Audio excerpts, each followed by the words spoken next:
তো কি করবে তাহলে, কি ভাবলে? হ্যাঁ, কি করবো, সোনা দানা তো সেরকম কিছু নেই যে বন্ধক দেবে। না, একমাত্র গাড়িটাই আছে। গাড়িটাই আছে এবার। গাড়িটাও যদি ভাবি যে বিক্রি করে দেবো বা বন্ধক দেবো, তো তুমি কাজে যাবে কি করে?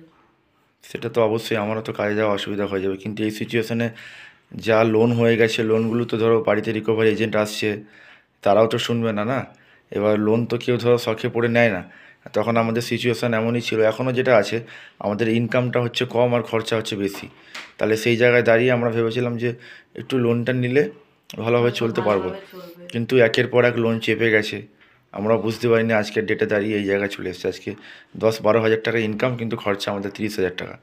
এবার সেখানে যদি আমরা আর্নিং না করতে পারি 30 হাজার টাকা, তাহলে তো লোন চাপবেই, আর লোনওয়ালাও শুনবে না যেহেতু লোন নিয়েছো। এবার ভাবছিলাম যে গাড়িটা যে বিক্রি করব, গাড়িটার তো এখনও লোন আছে, এখনও প্রায় 14-15টা বাকি আছে লোন। এবার এই এই অবস্থায় গাড়িটাও কেউ নেবে না তাহলে। আর গাড়িটা যে বন্ধক রাখবে, তাহলে আমার যাওয়ার অসুবিধা হয়ে তোমার যাবে। কাছে যাওয়া অসুবিধা হয়ে যাবে।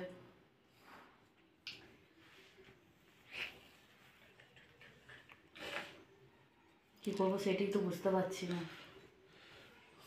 মাঝে মাঝে মনে হচ্ছে সুসাইড করে নিই, আবার ছেলে মেয়ের কথা ভেবে করতে পারছি না। যে না, আমি যেমনভাবে মানুষ হয়েছি, আমার ছেলে মেয়ে যেন না মানুষ হয় এরকমভাবে। আমি তো বুঝি মা বাবা না থাকলে কি কষ্ট। তোমার মামাকে ফোন করেছিলে? ফোন করেছিলাম। কি বল মামা? মামাকে বললাম একটা লোন তুলে দিতে, মামা বললো না পারবো না। আরেকবার ফোন করো তো দেখি। ওদের যদি রিকভারি এজেন্ট আসে, যদি না দিতে পারে, যদি সমস্যা হয়, তো তাহলে আরেকবার তো মামাকে ফোনটা করো, দেখো কি বলছে। নাহলে আমি একবার বলছি যে দেখুন এই সিচুয়েশানে আমরা তো কোনোদিনও সেরকম কোনো কিছু হেল্প ওনার কাছ থেকে চাইনি। ঠিক আছে, যতবারই যা আমাদের হয়েছে সব কিছু আমরা নিজেরাই হ্যান্ডেল করেছি। তো এই সময়টা, এই অসুবিধার সময় যদি মানুষ মানুষের পাশে না দাঁড়ায়, তাহলে তো আর কিছু বলার নেই, তাই না? একবার দেখো ফোন করে কি বলছে উনি। ঠিক আছে, তোমার কথাই করছি, দেখি কি বলে। ঠিক আছে।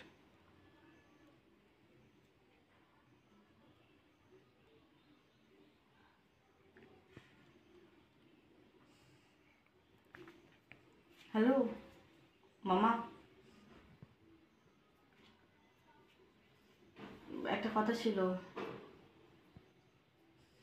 তুই আমাকে একটা লোন তুলে দিবি?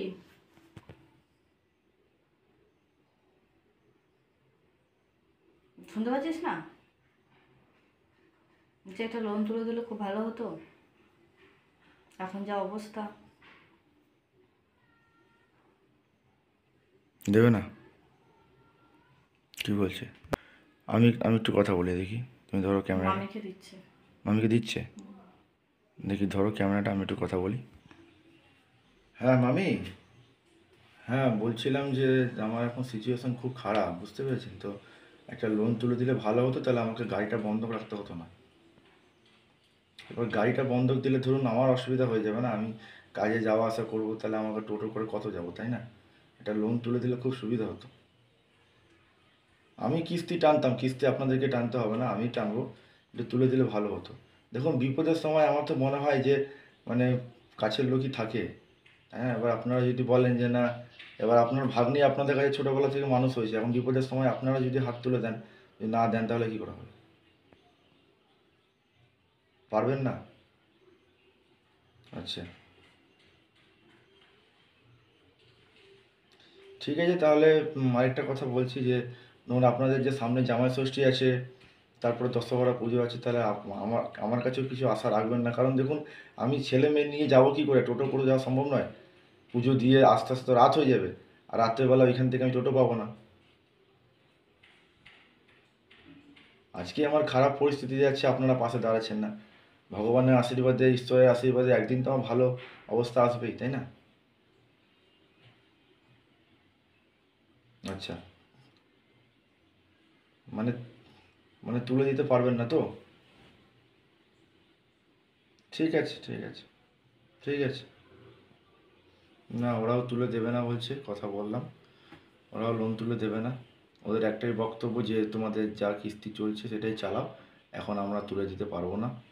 আমি বললাম দেখুন আমার গাড়িটাও বন্ধক রাখতে হবে, তো যদি গাড়িটা বন্ধক দিই তাহলে আমি কাজে যাব কী করে? কিন্তু ওরা যেটা বলছে না আমি তুলে দিতে পারবো না। আর কিছু বলার নেই আমার। শুধু বিপদের সময় একটাই কি, কিছু মানুষকে চেনা যায়, কাছের মানুষকে যারা পাশে এগিয়ে আসে না, ঠিক আছে, তাদের তাদের মতনই একজনকে চিনলাম। তো তো কপালে যা আছে তাই হবে। যদি ঠাকুর মৃত্যু লিখে রাখে তাহলে মরবো, একদম একসঙ্গেই মরবো। আর যদি না ভাবে যে না এদেরকে বাঁচাবো, তো ঠাকুরের আশা দেখা যাক কি হয়। লাস্ট ভরসা আমাদের গাড়িটা, তো মনে হচ্ছে এবার গাড়িটাই দিতে হবে, কিছু করার নেই।